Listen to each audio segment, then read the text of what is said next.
Shalom. First of all, I want to give all praises to Yahweh Ba'Hashem Yahushai Ba'Hashem Racha Kodash. Yahweh being the true, almighty, and powerful name of the Heavenly Father, who the world ignorantly calls God. And his only begotten Son's name is Yahushai, who the world ignorantly calls Jesus Christ. Ba'Hashem, meaning in the name.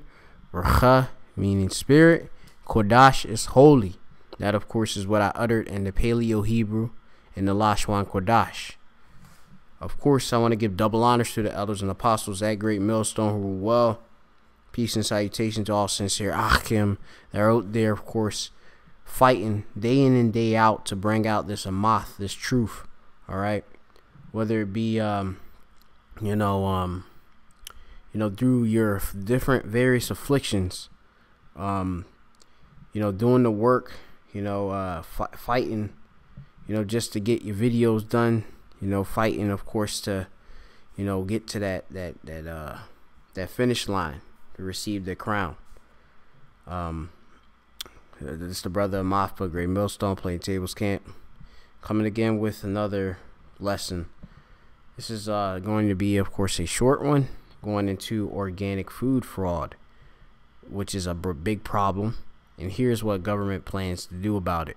Now, of course, what we must know and establish what, of course, is organic food. All right, so I'm just gonna go up to just get a quick definition. Okay, so it says organic, of or relating or derived from living matter. Organic, okay, pesticide free, additive free, natural.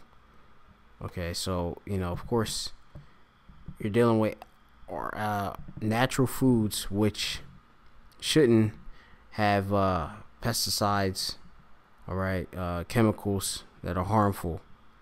But of course, our government, they do a lot of things that are mischievous and very wicked and evil, because of course the earth is given unto the hand of the wicked, pursuant to Job 9:24.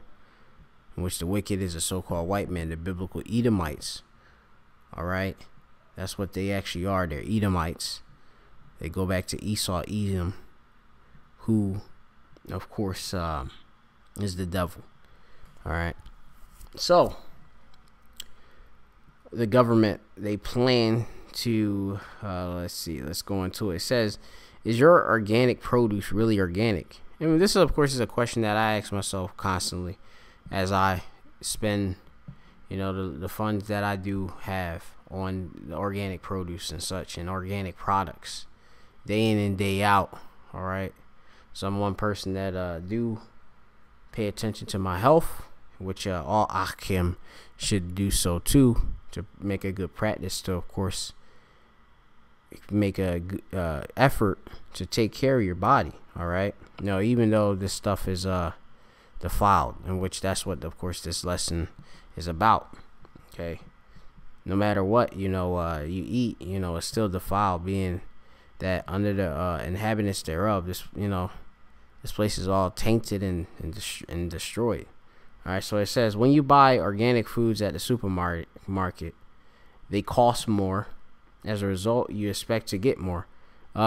They cost more, and I don't expect to get more when I spend more money when it comes to these organics. What I do expect is to get a better quality food. Okay, something that is isn't GMO, genetically modified. All right, that is going to actually fuel me and be able to make my body sustain itself, all right, through the rigorous task that we put itself through on the Shaddai, on the plantation, in the field,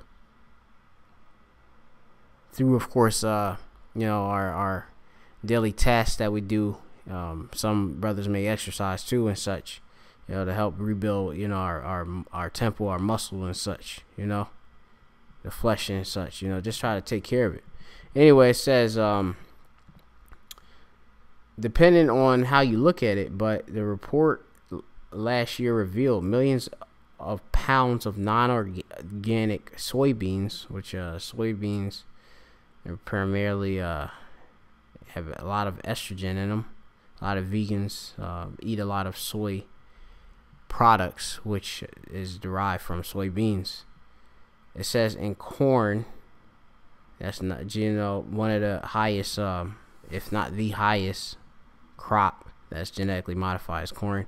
From Eastern Europe had somehow magically received organic labeling by the time they reached U.S. stores, dramatically increasing their value, undercutting legitimate organic farmers, and potentially even undermining organic certification as a whole. In which these farmers are, of course, oppressed here. The organic farmers, they have to pay for these different certification to have certified organic on their actual produce, the things that they produce. And it's expensive. It says if a mere 36 million pounds of soybeans can slip through the system, clearly organic fraud is an issue. And of course, this is being regulated by you have the Department of Agriculture, you have the USDA, United States Food and Drug. All right. They don't do things, of course, proper. I mean, why would you, of course, have genetically modified foods, and why would you, of course, have all these foods that can get into the food supply that are basically defiled? All right, it says so now the USDA has announced a three-pronged approach to help detect and prevent similar problems moving forward, with Jennifer Tucker, Associate Deputy at the USDA's National Organic Program, NOP, saying enforcement is our top priority. According to Food Navigator, of course, as anyone who have grabbed an apple and wondered how the heck am I supposed to know is this really organic or not, can attest to determining the integrity, the honesty of organic products is never really apparent. You looking at a apple at face value and such, and trying to determine if it actually is. And there's many times that I'm actually in a organic section at a particular grocery store, and I've found the same actual, say like a avocado, and it's actually it actually is a conventional, all right, meaning non-organic, all right, avocado, and they sell it. You'll pick it up, and then thinking it's an organic one, you go home and see it's really a conventional one, not organic. I mean, it's just not but label switching too they could do. These are all dirty practices and such too. But you have these corporations, they only care about, in these different grocery stores, they only care about profit. It says the first area is a strong organic control system.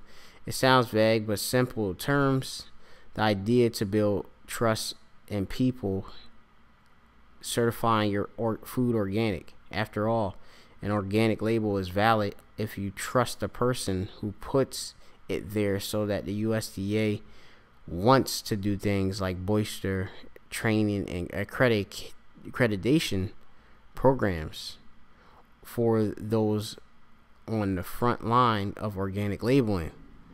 I mean, I can't trust the so-called white man, the devil. All right, it says, of course, trust not in what's that, Princess? It's in the Psalms, and I don't trust in these men, these devils, all right, meaning deceivers. Okay. Second, Tucker spoke of a farm to market traceability that leads to worldwide supply chain integrity, using soybeans as an example, somewhere between Eastern Europe and America, where it says there was a blind spot in the system. The USDA recognizes that those gaps are where unsavory activity happens, so they want to close them. Specifically, Tucker suggests this means increasing reporting to organic integrity database, along with other potential measures. If you know anything about databases, they can of course be hacked. They can be tampered with. All right. Third, anyway, it says Tucker promised more robust enforcement.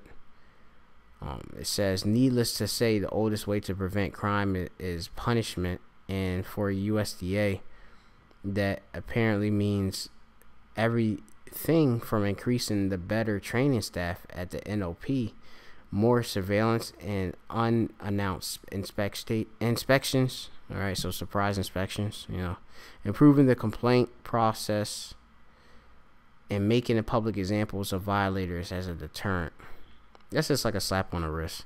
It says, despite all of these, Tucker seemed to emphasize that through the NOP has no room to improve shoppers. Also, shouldn't be wary of what they're buying right now.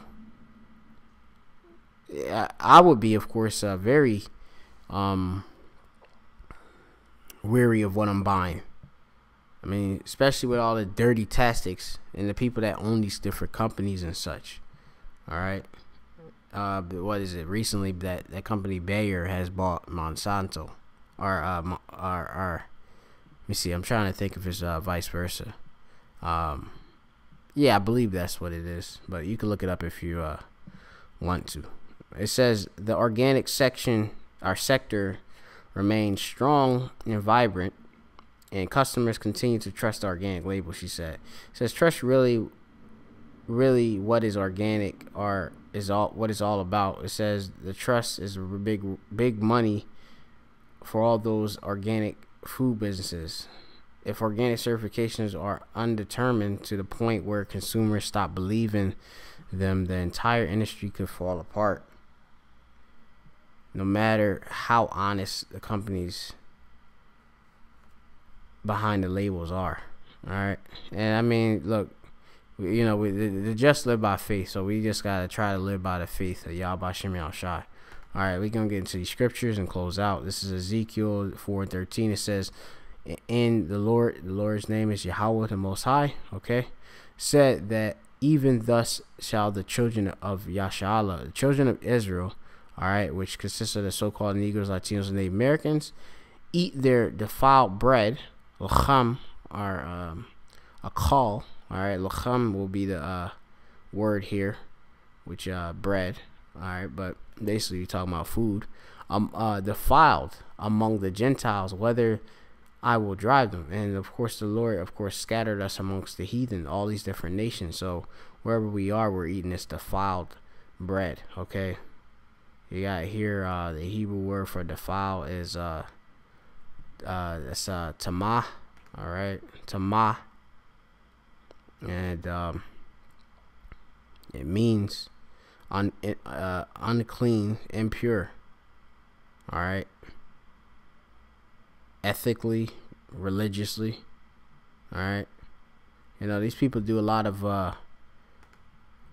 things that are morally wrong, unlawful. It's ridiculous. I mean, it's.